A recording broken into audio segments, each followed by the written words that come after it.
I think the turn of the 20th century is a really fascinating time. If you imagine going to one of the big galleries in Paris, turn of the 20th century, you'd have seen impressionist paintings on the wall. In a way, the tradition of visiting a gallery hadn't changed for 200 years. But something was about to happen. You could feel it in the air, and it was changing in all kinds of areas of thinking: psychoanalysis, writing, music. But for visual artists, I think they'd realised that the painting project had reached a kind of cul-de-sac, and they were looking for new points of inspiration. And a number of new galleries were opening in Paris which had this new fantastic art, African art.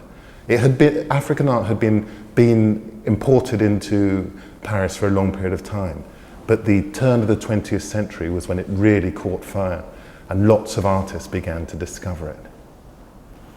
I would have loved to have been in Paris 100 years ago. I mean, if you think about the changes that are happening around us at this moment, I mean, it's very difficult in the early 21st century to predict what's going to be happening throughout the rest of this century.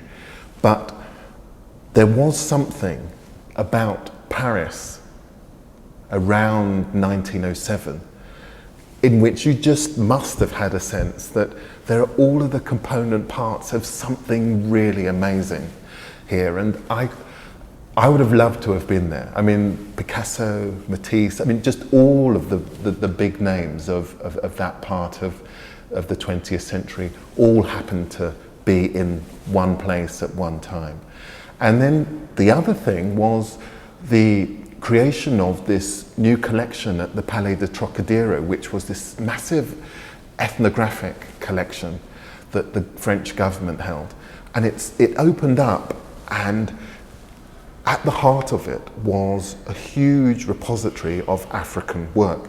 And a lot of people sought in African art and African music something of the primitive, that they thought it reconnected them with something from their own past.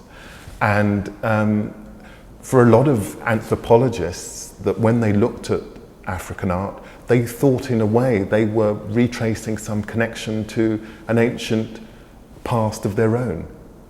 But for anyone who looks at this work, for anything more than a superficial amount of time, that you do get a sense that it was driven by a very intense level of sophistication. These were people who had understood not just the physics of the aesthetic, but have begun to think very, very, very powerfully about the metaphysics of what we see.